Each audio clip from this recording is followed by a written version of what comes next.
desde los estudios Cheche-Fu, regresamos y retomamos la iniciativa llamada Historias Panameñas a la Luz de la Guaricha.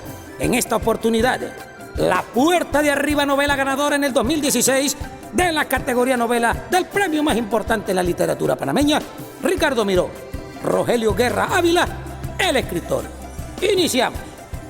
Calixto había pasado la tarde tratando de llenar una botella con las hormigas rojas que bullían de los montículos del traspatio, pues su maestra había dejado como tarea escolar que llevaran algún insecto a la siguiente clase de ciencias naturales. Se hicieron apuestas entre los compañeros para ver quién atrapaba al más extraordinario de todos. De modo que él pensó que ningún bicho, ni volador ni rastrero, sería capaz de vencer la impulsiva brutalidad de sus hormigas. El extenso patio era taciturno e iluminado por una luz pastosa, poblado de plantas bárbaras, de flores vivaces, en cuyo fondo se levantaba el viejo galpón de madera con techo de teja, a través de las cuales subían, en vertiginoso espiral, el humo de los fogones encendidos. En el fondo del aljibe se escuchaba la solitaria centinela de un sapo, cantinela, o sea que estaba. Su hermano Jacob, a quien no le gustaban las sabandijas, prefirió hurgar entre los matojos para colectar hojas. Las guardaba en un recipiente de cobre sin seguir un criterio lógico y sin tomar en cuenta ni su forma ni su color, solo por el simple capricho de reunirlas como hacía su hermano con las hormigas. Una de las hojas, de foliolos ovales, es que esos términos científicos, y tenues manchas blancas, le llamó la atención. Era un trébol de 4 hojas. A Calixto le impresionó la buena fortuna de su hermano. Eso lo hablamos una vez en la escuela, le dijo, mientras la sostenía en alto con la punta de los dedos. Dice la maestra que de los 3 hojas son para cebar los burros y las de 4 traen buena suerte. Para un niño de 5 años, a quien las carencias y el pan escamoteado colman sus días, la buena suerte tiene mucho que ver con el dinero. ¿Soy rico?, preguntó Jacobo entusiasmado. No conseguirías por ella ni un cuartillo, pero a lo mejor serás feliz. Marta Lalinde, que colgaba al sol la ropa recién lavada, fue más benévola con él. Le habló de la creencia medieval de que quien tiene la fortuna de encontrar un trébol de 4 hojas se hacía de la habilidad de ver a las hadas y de poder darles caza. Semejante capacidad atribuida al fortuito hallazgo de una hojuela llenó de entusiasmo al niño y le hizo creerse ahora capaz de llevar a cabo alguna aventura mágica. ¿Y a dónde conseguiré una hada de verdad? Por ahí no demorará en aparecer alguna despistada que te dé la oportunidad de atraparla, dijo la madre con afecto. Pero debes estar preparado para que no se te escape. Con una avidez exasperante, Jacobo quiso saber más acerca de las hadas y de las cosas que debía hacer en cuanto a atrapar a uno. Pero Marta detuvo con una tersa bondad toda pregunta. Estaba más pendiente de su marido que él tenía visita. Algo de tramar. Lo vio caminar hacia la chichería acompañado de un hombre gordo trajeado de negro y un desafortunado sombrero de fieltro. A ella no le costó trabajo reconocerlo. Se apellidaba Piñacue o algo así, y no era del pueblo, sino de Monpós o Antioquía. Solía tener negocios entre las comadres y los cholos del pueblo. Un par de noches atrás lo mentó Adolfo Unzuga durante la comida, pero solo habló acerca de un malogrado negocio de animales. Nunca dijo que lo recibiría en la casa y mucho menos que lo llevaría a la chichería. A primera vista le pareció un hombre sigiloso y rapaz y tenía un modo de hablar tan elocuente que ella sintió recelo. Por eso estaba pendiente de esos dos, solapada detrás de las sábanas de percal parchado que aleteaban con la brisa colgadas del tendedero. Fue poco lo que escuchó de la conversación, pero fue suficiente para dejarla sospechar que se trataba de algún negocio con la fabricación de chicha, y no se equivocó. He escuchado que la chicha que sale de este alambique es la mejor de toda la provincia, dijo el hombre, mientras secaba el sudor de su rostro con un pañuelo masticado. Es fama que ha llegado muy lejos. Hombre, la receta se la dio a mi padre un natural de resguardo de Malambo, que trabajó para él en la Tarapacá, dijo Adolfo con cierto orgullo. es lo único que no me supieron quitar cuando se acabó la prórroga de los usureros. Siembro mi propio maíz, tengo mis rutinas y mis secretos, y eso no lo comparto con nadie. Eso lo dijo Adolfo. Eso dicen, pero no tengo intención de robarte tu alquimia, que ha de ser minuciosa, dijo el hombre. Protege tu negocio y yo el mío. ¿Y cuál es el suyo, caballero?, quiso saber Adolfo Usuga. Cualquiera que pueda llenarme de dinero los bolsillos, respondió el hombre, y luego le dijo en un tono de negocio concreto: ¿por qué vender la mejor azúa de Sogamoso en la Capuana, pudiendo hacerlo aquí mismo? Hace sonar la registradora de Alejandrino Mujica, pero puedes conseguir que la tuya repique de rebato. Arriéndame espacio en tu casa, montamos mesas y sillas y triplicamos las múcuras de chicha. Yo invertiré lo que haga falta. En corto tiempo verás desbordarse de plata todos los cuartos de tu morada. Adolfo Usuga, que escuchó en silencio el pretencioso ofrecimiento, se le quedó mirando como si dudase de su cordura. No haré de esta casa un antro de pendencieros ni borrachos. Él hablaba con justificados fundamentos. Para nadie era un secreto que todos los delitos y escándalos que se daban en Sogamoso tenían vinculación directa con las chicherías. Y allí, y en cualquier otro pueblo, ¿no? Eso era común. Eran contornos cerrados y oscuros donde pululaba gente de la peor condición y en donde se daba toda forma de concupiscencias. La Capuana, que se preciaba la mejor de todas, era en realidad una posilga para el hacinamiento y la borrachera, sin agua limpia ni albañal, donde los vapores de la fermentación y las inmundicias de la gente que la colmaban hacían una mezcla irrespirable que se sentía a la distancia. No, amigo, no tiene por qué ser así. Es tu casa y serán tus leyes. Pero no recomiendo tanta rigidez si quieres la prosperidad del negocio. Imagine la notable casa de mi mujer, con cuadrillas de indios holgazanes y emborrachados tirados por los suelos. ¿Y qué esperabas, amigo Usuga?, dijo el hombre de buen talento. ¿No vas a vender la aloja de las monjitas de Santa Catalina? No era temeraria una propuesta como aquella. La demanda de espacio para las chicherías propició que los acaudalados propietarios y hasta las congregaciones religiosas habilitaran sus casas para convertirlas en locales aptos para montar chicherías y percibir arriendos nada despreciables. En vano, las autoridades fatigaron esfuerzos para distanciarlas hacia lugares donde fueran menos perniciosas.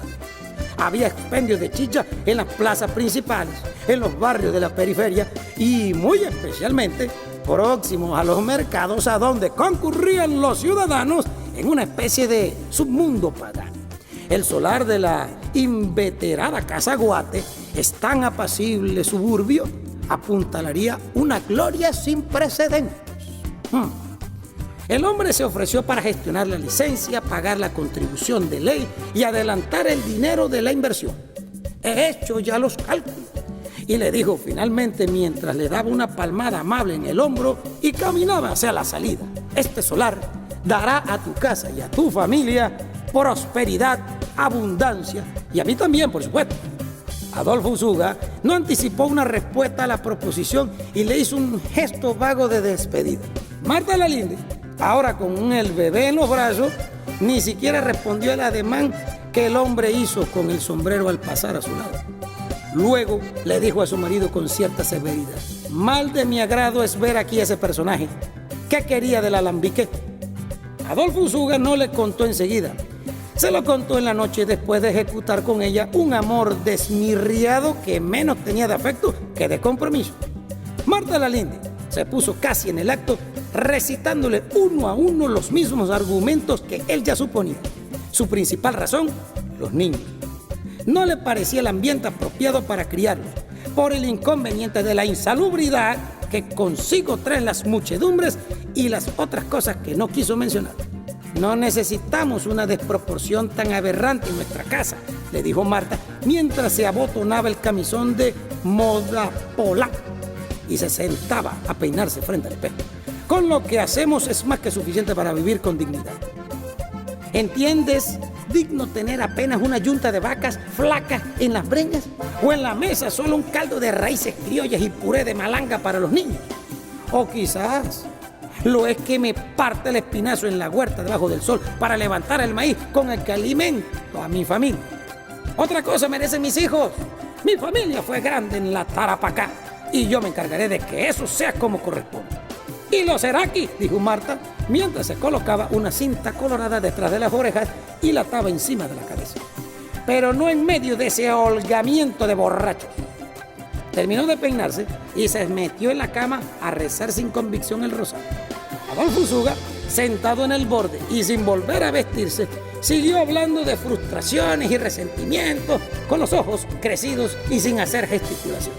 En el tenue círculo de la lámpara de aceite, recordó las tardes de bambú tocando el trombón en el barrio de los Solares. Junto a los demás músicos, recordó los veranos en la hacienda de los suyos, vasta y generosa. Recordó a su padre montando en el alto caballo, dirigiendo a viva voz a los peones de la estancia. Recordó las tierras vertiginosas que lo remataron los acreedores. Recordó la vergüenza. Recordó el cuerpo de su padre tirado de costado en el agujero en la cabeza de un disparo de escopeta que él mismo se había dado la víspera del auto de desahucio. Recordó la negativa del capellán de velar el cuerpo del suicida en el humilladero, y a él y a sus hermanos llevando en andas el cajón a través del pueblo para sepultarlo en tierra civil. Mientras recitaba pausadamente aquellas cosas, Marta dejó de rezar para escuchar. Lo dejaba hablar a su modo, enumerando ahora una sarta de asombrosos cálculos hechos con las posibles ganancias del negocio. Su voz grave y desabrida arrastraba una tristeza que pocas veces él dejaba entrever. Antes de apagar finalmente la lámpara con un suplido, se puso un bordo mono de lana cuya parte trasera dejó desabochada y se metió debajo de las cobijas. Marta cedió entonces, como solía suceder, ante la inalterable insistencia de su marido. Solo 10 días después, la chichería de la casa Goate recibió a sus primeros clientes. No hubo ceremonia de inauguración ni se le dio un nombre oficial al local, aunque desde el primer momento se le mentó como el Salón de Usuga.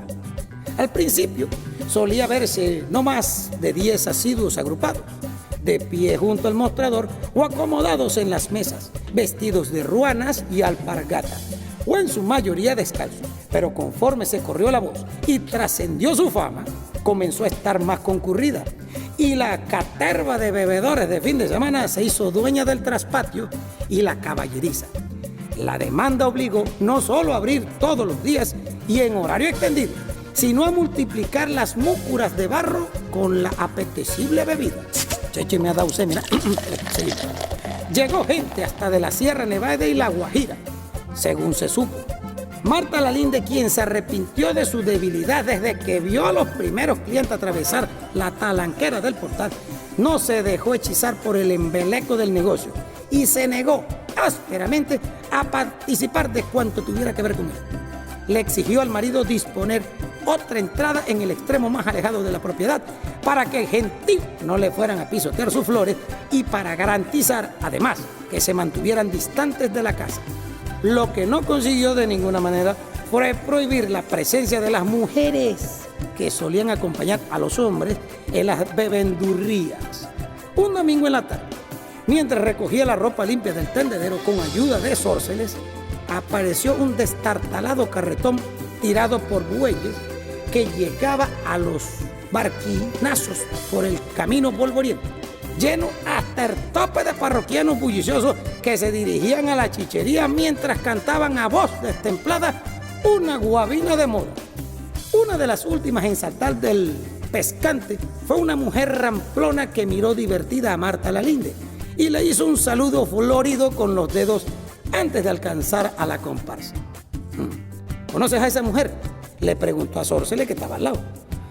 Ella negó con la cabeza e hizo gestos raros con la boca. No más hay que verla para saber que es una pelandusca, dijo con aspereza mientras la observaba disimuladamente. Debió usted saber que la casa se la iba a llenar de gente impropia, decía para sus adentros. Sórceles, por supuesto, la había reconocido de inmediato. Era la misma insolente que se despachaba Adolfo Usuga en la Capuana el día que nació el pequeño Elías. Pero ni siquiera en ese momento tan propicio se atrevió a confesar lo que vio en la trastienda. Más por preservar la tranquilidad de Marta Lalinde que por la irreflexiva amenaza del marido. Aquella, sin embargo, guardaba sus sospechas. La he visto en la plaza, dijo Marta, sin quitarle la vista de encima. Sor se le siguió fingiendo. Ella sabía que aquella mujer se llamaba Lisandra Mojica, que había llegado de Santa Marta con 3 muchachos pequeños y que vivía sin marido y sin oficio, conocido en un rancho miserable, en Aquitania. Frecuentaba la chichería para alternar con los parroquianos y no diferenciaba indio de mestizo porque, a su modo de ver, todos podían aportarle algún peculio o saldar sus deudas amatorias con buen brebaje. Yo no la dejaría venir más aquí, dijo Sor Soles, y tranquila así, piececito, ¿no? Como cuando se ponen brava con uno. Al levantar el canasto de la ropa. Mi abuela tiene palabras feas para mujeres como esas que ya no sé repetir porque sí me da vergüenza. Yo he dicho ya lo que pienso acerca de las mujeres en ese lugar. Y se apresuró Marta a escoltarla, ¿no? Adolfo me complacerá en cuanto tenga más ganancias. Fueron esas mis condiciones y él las cumplirá. Sor Celes la miró de frente y con asombro.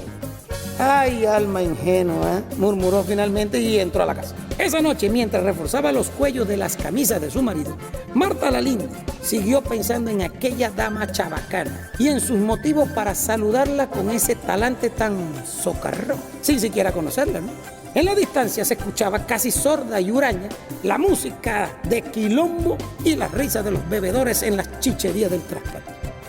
Ni siquiera prestaba atención a la lectura que Calixto recitaba en voz alta sobre algunos rudimentos de ciencias naturales. Todos los viernes, los maestros solían llevar a los alumnos a recorrer parajes previamente escogidos para estudiar los suelos, las plantas y sus frutos, donde podían recoger piedras, insectos y disecar hojas cuyos nombres en latín debían aprender de memoria. A Calixto se le daba difícil retener cualquier palabra que no fuera español castizo. Su madre lo ayudaba como podía con su escaso conocimiento sobre aquella jerga espinosa, a la que ella llamaba la lengua de Dios. Junto a ellos, Jacobo seguía afanado con su colección de hojas mustias. Voy a atrapar muchas hadas con todos esos tréboles mágicos que he recorrido, dijo entusiasmado. Su madre intentó amonestarlo por interrumpir la lectura de su hermano, pero se sintió asombrada al ver los tréboles acomodados en filas sobre el piso, todos de 4 hojas. Era inverosímil y hasta increíble. ¿Dónde conseguiste tantos?, quiso saber. En el patio, al lado del pozo, están todos juntos, dijo Jacobo al recogerlos y ponerlos cuidadosamente en la mano de su madre. Guárdalos tú. Marta Lalinde los observó con mansa admiración, como si se revelara ante sus ojos una cosa milagrosa. Enumeró con acierto el significado de cada uno de sus pétalos, como recordaba haberlos leído alguna vez. Uno representaba la esperanza, otro la fe, el otro el amor y el último, el adicional, es el de la suerte. Luego los colocó entre los folios del álbum de fotografías para disecarlos. Pensó que algo semejante debía ser preservado eternamente. Aquí dentro se conservarán para siempre, o al menos hasta que atrapes tu hada mágica, le dijo cariñosa, con cierto grado de burla. Cuando la atrape, la llamaré Anachín, dijo Jacobo con plena inocencia. Anaquí, corrigió Calixto. ¿De dónde sacaste ese nombre?, le preguntó Marta. De la canción que canta la señora, contestó Jacobo, con toda naturalidad. Debe ser latín porque no se entiende lo que dice, pero es tan bonita. Es inglés, corrigió Calixto, ahora distraído con las hormigas que se desbandaban furiosas dentro de la botella. A Marta Lalinde le asustó la conversación de sus hijos. Anachí Gordon, dijo con suavidad mientras recordaba la letrilla acompañada de los dulces acordes de un arpa que, sin procedencia determinada, seguía mariposeando ocasionalmente por toda la casa. ¿Ustedes también las han escuchado? Ambos niños asintieron en silencio, mientras que Marta, que nunca fue una estudiante ejemplar y que no se daba con los idiomas extranjeros, había podido traducir algunas estrofas gracias a su escaso conocimiento del inglés. La cantinela refería la conmovedora historia de un amor imposible. Una doncella de nombre Gianni que amaba a un hombre joven y apuesto llamado Anachi Gordon. Es obligada por su padre a casarse con un rico y poderoso sultán. Ella se negó a entregarse al forzado esposo y finalmente cayó muerta el día de su boda. En el momento justo, Anachi Gordon regresó de su largo viaje por mar y al enterarse del funesto final de su amada, fue donde su cuerpo descansaba, la besó en los labios y murió con ella. Como Romeo y Julieta, suspiró Marta. No pudo no vincular semejante drama de amor malogrado con el vívido por ella, con el finado Salvador Logrón. ¿Ustedes saben de dónde proviene esa música? Del otro lado, contestó Calixto. A veces de tu habitación o a veces de allá abajo, pero nunca he podido saberlo con exactitud.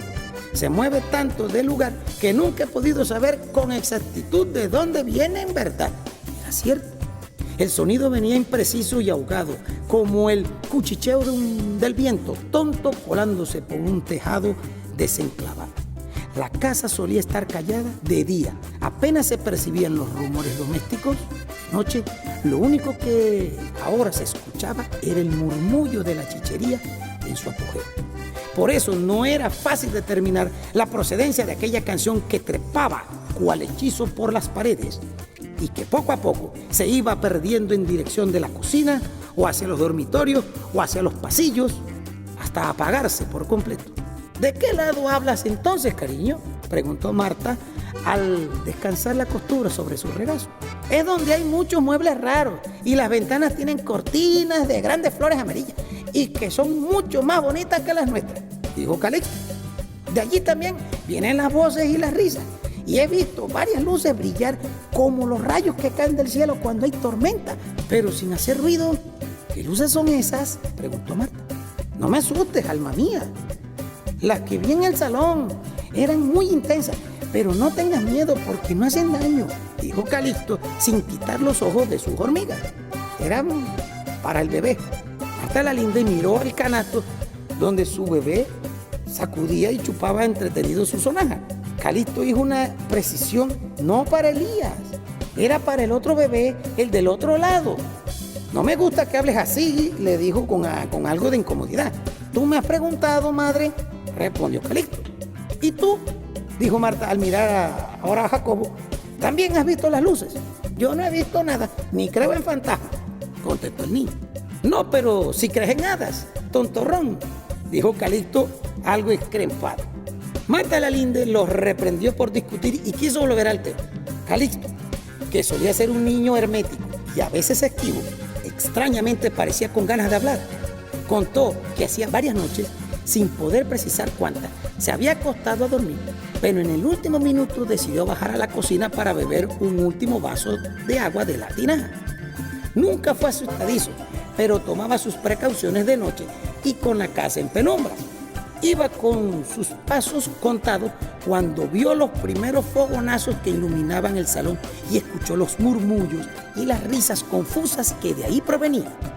Se detuvo en el descanso de la escalera y se arrodilló para mirar con la cara apoyada entre los barrotes. Era un fulgor casi intolerable que escapaba de una pequeña esfera centelleante. Al principio creyó que eran varias, luego comprendió que era una única y que se movía con plena libertad por todo el ámbito.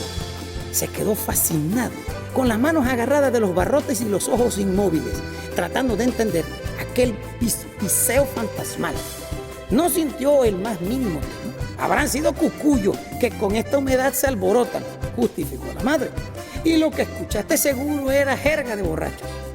Calixto lo negó con vehemencia, pues sabía que no era cosa de bichos voladores y para entonces la chichería no era cosa pública. El alboroto era por lo del niño. Sé que se llama Edgardo y ese día le celebraban algo. Ese bebé llora más que mi hermanito. Ha de ser que lo tienen muy consentido, mamá. A su mamá no le gusta cantarle canciones de cuna y lo he escuchado cuando lo hace. Y lo hace muy bonito, pero no es que ella quien canta lo de Anachín. Duerme en una cuna que es la de un príncipe y tienen juguetes por todos lados. El que más me gusta es una caja de cuerda con un elefante que da vueltas sobre la trapa mientras suena, porque su música es como dormilona. Marta pensó que había escuchado suficiente. Colocó la costura en el canasto y los miró con sus graves ojos fatigados. Todo es parte de un sueño y no quiero que se hable más de eso en la casa, menos en frente de su papá, que no mira con paciencia semejantes fantasías. Calixto no era respondón, pero dijo lo que pensaba. Él ni siquiera se da cuenta de lo que pasa en la casa y ahora menos lo hará ocupado en sus fogones de chicha y con las otras cosas. Con el alba llegaron los indios que ayudaban en la chichería. Venían de muy lejos, marchando en silencio por el medio del camino, sin orillas, con ruanas y descalzos, llevando a cuestas un fardo de leña y otros de carbón, los cuales sujetaban con una correa descansada sobre la frente. Eran 5, todos jóvenes y fuertes. Iban con paso ligero y breve, como trotando. Era su modo de andar, pero ahora los apresuraba una nube aguacera que iba creciendo desde los cerros, corriendo a toda prisa hacia el pueblo. Cerca se escuchaban ladrar los perros. Empezaron de inmediato su trabajo. Mientras unos envolvían los granos de maíz en sacos de yute humedecidos para hacerlos brotar, otros se ocupaban de las múcuras con el caldo amarillento que hervía sobre los fogones de piedra. Calixto tenía también tareas que cumplir y las hacía antes de irse a la escuela con su hermano. Aquella mañana había ido a buscar agua al aljibe. Iba tan distraído, rumiando en su mente los nombres en latín de las plantas que aún trataban de aprender, que no se dio cuenta que junto al pozo estaba sentada una niña. Llevaba una tosca túnica de lienzo y el cabello suelto sobre la cara le daba un cierto aire de desequilibrada mental. Cuando finalmente la vio, Calixto sintió terror, pero se hizo el desentendido. Mientras hacía la maniobra para sacar el agua del pozo, le preguntó quién era. Ella no respondió. Le preguntó si había llegado con los peones y fue como si, además de lo que estuviera sorda, la niña, que no dejaba de mirarlo, le dijo finalmente: esa agua está cagada de sapo. Calixto no entendió lo que ella le dijo hasta que se estuvo de regreso con el balde con agua a medio llenar y encontró dentro un sapo que flotaba dando zancadas desesperadas. Con el susto volvió a echarlo dentro del pozo y se escuchó el rudo golpe al tocar el fondo. La niña sonrió divertida. Le dijo: te escupirá veneno y te saldrán verrugas. Después caminó hasta el brocal y miró dentro del agujero buscando al sapo en el agua revuelta. Calixto hizo lo mismo y cuando logró verlo se lo indicó con el dedo. Estuvieron un rato mirándolo nadar y hundirse, feliz en su ambiente. La niña bajó la guardia y mantuvo sus ojos en el fondo del pozo hasta que Calixto le sonrió. Entonces sonrió también y le respondió a todas sus preguntas con una naturalidad de viejos conocidos. Se llamaba Mijita, la seca, y era la hija menor del encargado del cementerio, quien esa mañana había llegado para tratar algún asunto con Adolfo Usuga. Mientras esperaba que terminaran de conversar, se había sentado frente al pozo a escuchar la sinfonía solitaria del sapo en el fondo. No asistía a la escuela, como ninguno de sus hermanos, pero había aprendido a leer algunas palabras y a contar hasta 20 sin ayuda de nadie. Solía acompañar a su padre durante los entierros, pues sentía una rara fascinación cuando escuchaba a la gente llorar sus muertos mientras era devuelta a paladas la tierra al agujero. Siempre fue de poco hablar, especialmente con los blancos, aunque en esa ocasión no sintió la misma apatía hacia Calixto. Incluso se animó a mostrarle su gran tesoro, un diente de felino grande ensartado en un toral de cuero. Es del Yanacuacua, dijo como si compartiera un gran secreto, pero tuvo que explicar con palabras simples de qué estaba hablando. Es de un puma negro que mi taita mató porque se comía los chivos. A Calixto le interesó el colmillo y quiso tenerlo para sí. Le propuso intercambiar. Lo único que tenía para ofrecerle era un objeto metálico que sacó de su bolsillo y que le mostró sosteniéndolo sobre la palma de la mano. Era de un extraño metal brillante con un paletón dentado y manija negra con un singular dibujo. La niña lo miró y lo miró a él. ¿Y eso qué es?, quiso saber. Creo que es una llave o algo así, le respondió. Le contó que acababa de encontrarla colgada en el corredor de la entrada y que sentía al poseerla un poder abrumador que él mismo no sabía explicar.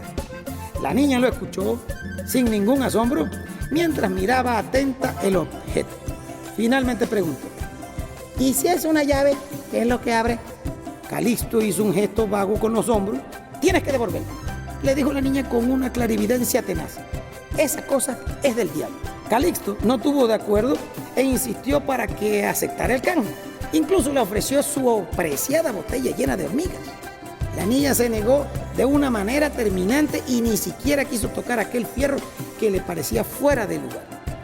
La resguardaban toda clase de supercherías atávicas que no tenían intenciones de transgredir. Entonces retrocedió 3 pasos y volvió a sentarse en el suelo para seguir escuchando la letanía del sapo. Su respiración era gruesa y áspera, y sus escasas frases estaban perturbadas a rato por soplidos inoportunos. Aún así, le habló de las cosas que solía referirse en su casa, acerca de los juguetes, de los que se sirve el maligno para aprovecharse del fetichismo y la ignorancia de la gente. Calixto poco conocía de supercherías de indios, de modo que todo cuanto le dijo le colmó de un temor tan tenaz que no lo pensó 2 veces cuando ella le volvió a sugerir que devolviera la llave al lugar exacto donde la había encontrado. Ese es un cacharro de Satanás. Y el bicho le dijo: y tú has caído en su trampa. Calixto entró a la casa por la puerta de la cocina, atravesó el salón con largas arcadas y volvió a colocar en el clavo el objeto que ya le ardía en las manos. Con aquel simple acto sintió que había recuperado el control de su corazón alborotado. No bien lo había hecho cuando escuchó la voz de su madre que los apresuraba a él y a su hermano para que llegaran a la escuela antes que empezara a llover. Solo le tomó la fracción de un segundo volver al rostro para darse cuenta que la llave había desaparecido del sitio donde acababa de ponerla. No se había caído al suelo, simplemente se desvaneció. El susto y la prisa no le permitieron contarle nada a su madre, que lo vio partir con rumbo a la escuela, llevado en volandas a su hermano. A media mañana se desmandó un aguacero que lavó con sus ráfagas la frescura del aire e hizo reverberar la tierra. Fue un chaparrón breve, pero con el ímpetu de una tempestad, y a pesar de que había amainado, amenazaba con recrudecer. Preocupada que no le diera tiempo a los niños de volver de la escuela, Marta la Linde los esperó en el pórtico con el paraguas en la mano, sin terminar de decidirse a ir por ellos. Observó el camino completo con la mirada inmóvil por encima de las breñas salvajes, casi atormentada por el olor a tierra removida. Mientras esperaba, repasó la conversación que había sostenido con sus hijos la noche anterior. Estaba todavía aturdida por la sorpresa. No quiso sacar ninguna conclusión, pero tampoco se aventuró a invalidar el testimonio de Calixto, que sonaba cierto, solo porque lo refirió sin el menor vestigio de duda. Pocos minutos antes de que volviera a llover, aparecieron los niños por la entrada de la casa, con los pantalones recogidos hasta las pantorrillas y los viejos botines colgados de los hombros, porque tenían los pies embadurnados de lodo. Un perro gregario que apareció de la nada husmeando sospechosamente en el barrizal, cruzó alegre el patio y fue a recibirlos. Marta los recibió con un saludo ceremonioso que ellos respondieron en una sola voz, como solían hacer en la escuela, mientras se entregaba los cuadernos maltrechos y los botines embarrados. En el portal quedó un rastro de pies descalzos dibujados con lodo. Apenas entró a la casa, Calixto miró con temor agradecido que continuaba sin estar colgada en la pared que la niña nombró el juguete del diablo. Pero sí, se asustó de veras cuando escuchó sin saber donde una tos, un respirar fuerte y un diálogo en baja voz. Señores, con esta historia terminamos este capítulo de Historias Panameñas a la Luz de la Guaricha, la puerta de arriba de Rogelio Guerra Ávila, novena ganadora del Premio Nacional de Literatura Ricardo Miró en el año 2016. Juan Heraclio Torrente termina esta elocuencia. Gracias por su sintonía. Gracias a Cheche Fu Estudios estamos desarrollando este segmento para todos ustedes. Nos escucharemos, como dijo el chavo, en la próxima semana por el mismo canal y a la misma hora. Y me voy porque me tienen una taza de café humeante para mí. Chao, pescado. ¡Pi!